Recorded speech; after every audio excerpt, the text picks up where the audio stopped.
हे बघा, इथे देवीची पूर्ण पूजा संपन्न झालेली आहे. आज मार्गशीर्षातला शेवटला गुरुवार आहे आणि हे बघा, इथे पूजा माझी संपन्न झालेली आहे. बघा, हे मंदिर आहे, पूजाघर आहे, कलश पण मांडलेला आहे आणि हे बघा सर्व देवी देवता इथे आहेत आणि वरती पण आहेत काही फोटो. हे बघा, झाली बघा पूर्ण पूजा संपन्न झालेली आहे. तुम्हाला आवडली नाही आवडली नक्की सांगा मला कमेंट्स करून. पूजा तुम्हाला माझी कशी वाटते ते. हे बघा, आणि माझा स्वयंपाक पण झालेला आहे. इकडे देवीसाठी मी नैवेद्य पण केलेला आहे. सर्व देवीसाठी मी बासुंदीचा स्वयंपाक केलेला आहे बघा.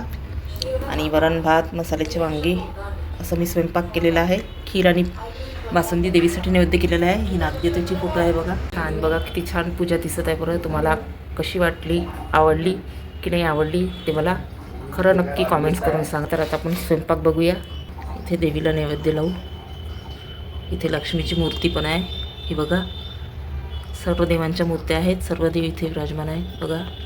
हे नागदेवतेची फोटो आहे. हे बघा, ही देवीची आहे, ही गजाननाची आहे. चला आता पूर्ण स्वयंपाक करूया, देवीला नैवेद्य लावूया. हे बघा, इथे मी मसाल्याचे वांगे बनवित आहे. त्याची पूर्ण तयारी झालेली आहे. इथे मी मसाला भाजलेला आहे आणि देवीसाठी बासुंदीचा नैवेद्य पण केलेला आहे. हे बघा, इथे बासुंदी पण नैवेद्यासाठी तयार झालेली आहे. आता मी पूर्ण स्वयंपाक झाल्यानंतर देवीसमोर ताट लावणार आहे नैवेद्याचं.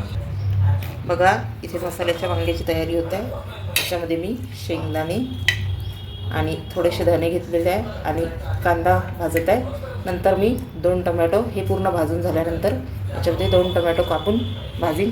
त्याच्यामुळे रस्सा छान लाल येतो आणि भाजी एकदम जास्त तरसरीत तिखट पण वाटत नाही. मला आवडते बघा, कोणाला आवडते किंवा कोणाला नाही आवडत मसाल्याच्या भाजीमध्ये टमाटर. आवडीप्रमाणे आपण स्वयंपाक करायचा. बघा, इथे माझा वरण भाताचा कुकर पण तयार झालेला आहे. भात आणि आतमध्ये वरण दोन्ही शिजून तयार झालेलं आहे.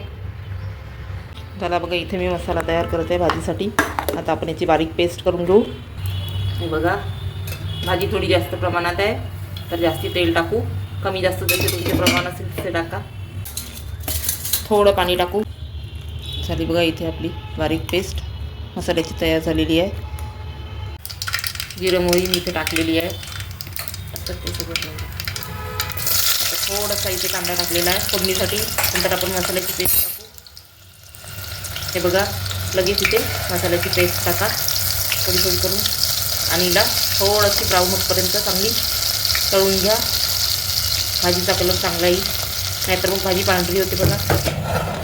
हे बघा, हिला थोडी ब्राऊन होऊ द्या. झाली बघा, पेस्ट आपली तळून झालेली आहे. आता आपण इथे तिखट मीठ सगळ्या गोष्टी भुरकू भाजीमध्ये. आता मी इथे चवीनुसार तिखट टाकले बघा. हा गरम मसाला चवीनुसार, गोडा मसाला, मीठ पण टाकलेलं आहे चवीपुरते. मसाला छान तळून झालेला आहे. थोडीशी मी भाजीमध्ये टमाटरची पेस्ट टाकत आहे. हे बघा, अर्धा किलोची भाजी आहे. त्याला 2 मीडियम साईजचे मोठे टमाटर घेतलेले आहे. यांनी चांगली चव येईल. आणि शिवाय आपण पाहिजे तर पालक थोडीशी उकळून भाजीला लावू शकतो, त्याच्यामुळे ग्रेव्ही चांगली घट्ट होते. हे बघा, इथे मी टमाटरची पेस्ट लावलेली आहे भाजीला. तुम्ही पाहिजे असेल तर मसाला भाजताना त्याच्यात पण टमाटर टाकू शकता. आता थोडी हिला मिक्स करून घ्या पेस्टला. आता मी इथे वांगे टाकीत आहे. हे बघा, भाजीला चांगला रस्सा केलेला आहे आणि भाजी शिजल्यानंतर याला तर्री येते बघा. आता पूर्ण वांगे इथे टाकून द्या. अर्धा किलोची भाजी आहे. कमी जास्त प्रमाण भाजीनुसार तुम्ही कमी जास्त करायचे आहे. प्रत्येक वस्तू भाजीच्या याच्यानुसार टाकायची आहे. तुमची भाजी कमी असेल तर कमी किंवा जास्त असेल तर जास्त.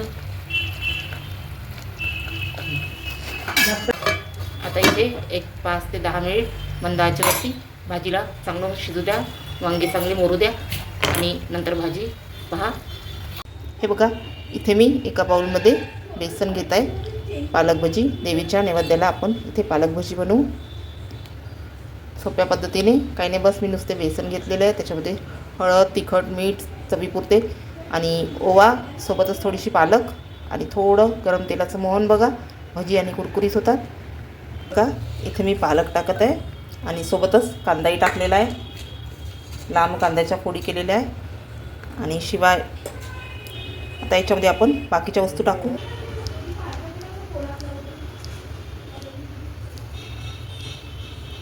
चवीपुरते मीठ, चवीपुरते तिखट. बघा भज्यामध्ये थोडा ओवा आणि सौसुद्धा घेतलेली आहे. हे बघा थोडं इथे आपण हे मिश्रण भिजवून घेऊ. साधारण घट्टच भिजवा बघा, खूप पातळ नका करू, त्यांनी भजी चांगली कुरकुरीत होतात.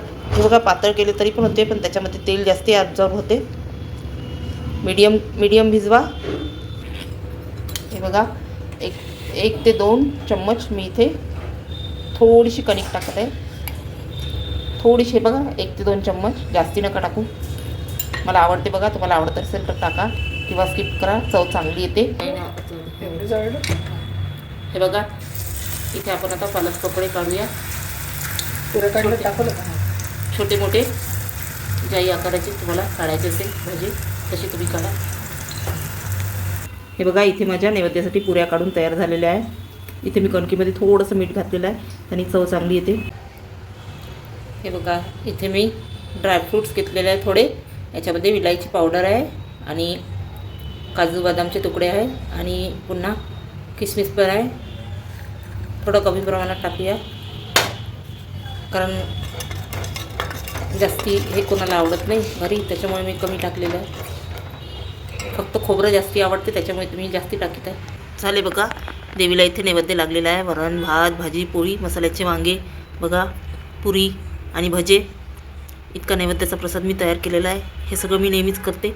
हे बघा देवीला खीरपुरी तर आवडतेच, पण बाकी सगळे जेवण मी पूर्णच ठेवते. एक गंज घ्यायचा छोटा, त्याच्यामध्ये जेही विसरलो आपण गरम मसाला किंवा अद्रक लसूणची पेस्ट, तर तेल टाकून फ्राय करायची आणि मग नंतर वरून सोडून द्यायची. पण चांगली थोडीशी तळू द्या, ब्राऊन होऊ द्या, चव चांगली येते, कच्ची नका ठेवू. हे बघा हे घर आहे, घराच्या बाहेर आंब्याचं झाड आहे बघा, किती मोठं आहे. हा बाहेरचा परिसर आहे बघा. बाजूला इथे पण पुन्हा एक झाड आहे कडुलिंबाचं. हे आवार आहे, हा समोर रोड आहे, मागे पण खूप मोठा आवार आहे. आणि बघा एक लिंबाचं पण झाड आहे समोर, त्याला पण खूप सारे लिंब लागतात. आणि आंब्याला तर सीझनमध्ये खूप बार येतो, कमीत कमी 100 ते 200 या झाडाला आंबे लागतात. आंबा बघा खूप गोड आहे एकदम, याची चव खूप टेस्टी आहे.